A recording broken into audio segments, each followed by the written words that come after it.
Welcome back, everyone.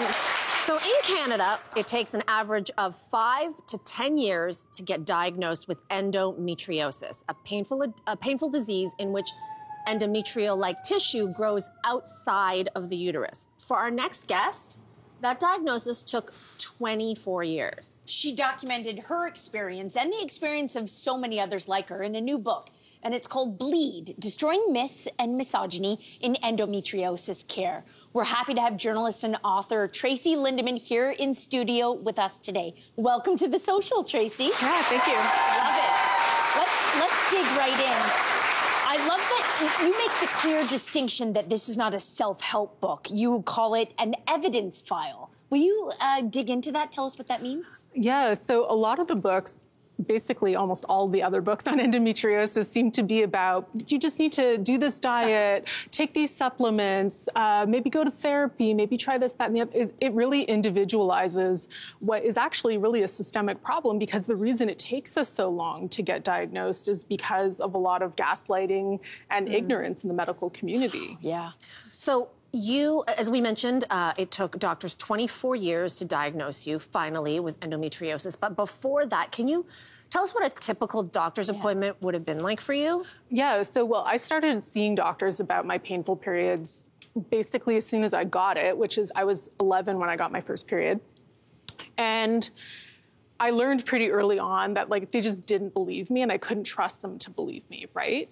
And so over time, like, that got stored as trauma, and I ended up, you know, just bringing that to every appointment that I had. So, you know, coming in and just starting to cry almost instantly. And I was like, just ignore my tears, listen to my words, don't look at my face. Yeah. But, you know, they would look at me and be like, oh, well, obviously you're mentally unwell.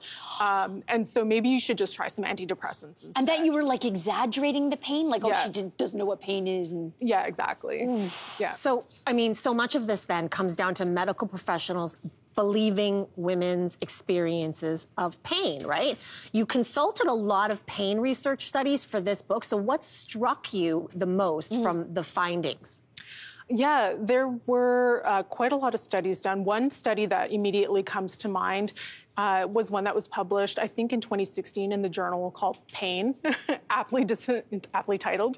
And what they did is they interviewed a total of 63 clinicians and medical students, and they gave them videos and written statements of 12 fictional patients' pain. 6 were men, 6 were women. And across the board, the clinicians and the med students were like, we obviously think that the men are in so much more pain than the women are. The women are more likely to exaggerate, less likely to hide their pain. And even when the men played down how much pain they were in, the doctors would believe that they were actually in more than they said they were. wow. So hysterectomies don't cure endometriosis, but a lot of women or a lot of patients still opt for them in the hopes that it might sort of alleviate some of their discomfort, some of their pain. And that was something that you requested, but you got a lot of resistance. What was it like to get doctors to sort of legitimize your choice? Yeah, so I also had a condition called adenomyosis, which is usually, it often comes along with endometriosis, but they're not always together. And for that, a hysterectomy is a cure, but I didn't know I had that at the beginning. I only learned that later on at diagnosis. Okay. But I would say that, you know, I never wanted kids, and I knew that when I was a kid. And so when I decided to go off the pill, because I had been on the different types of the pill for 12 years at that point, and I was like, they're making me kind of crazy, and I don't want to be on them anymore. They, you know, and I was like, why don't you just give me a hysterectomy, get rid of my painful periods, I don't have to take the pill anymore. And they were like, no, you're crazy. You're going to change your mind. You will want children at some point. I'm going to make this decision for you. Wow. Yeah. In other words, they told you what you can do with your body? Exactly. Yeah. So you did eventually end up getting a hysterectomy. So how would you describe where your body and your mind are now? Good question. So yeah, I went into surgical menopause right away because they removed my uterus, my ovaries, my fallopian tubes, and my cervix. Okay. And so I was put directly into surgical menopause, and I decided not to do HRT. And That's hormone replacement therapy. Yes, Yeah. sorry. And a big reason why is because endometriosis is an estrogen-dependent disease, and I didn't want to flood my system with more estrogen than I needed, right? And I was like, I'm just going to see how this plays out, see how I do. Not everyone has terrible menopause. Some people do and some people don't. And mine wasn't so bad. But, I mean, it comes with a lot of consequences, right? Like, people who are in menopause often have bone density problems, osteoporosis. They may have more heart health problems. So, for now, I'm not experiencing those things, but those are things I have to look out for earlier in my life than I would have down otherwise. the line. You say we don't often talk about endometriosis in teens as often as we should. Why are the stakes so high for teenagers in particular?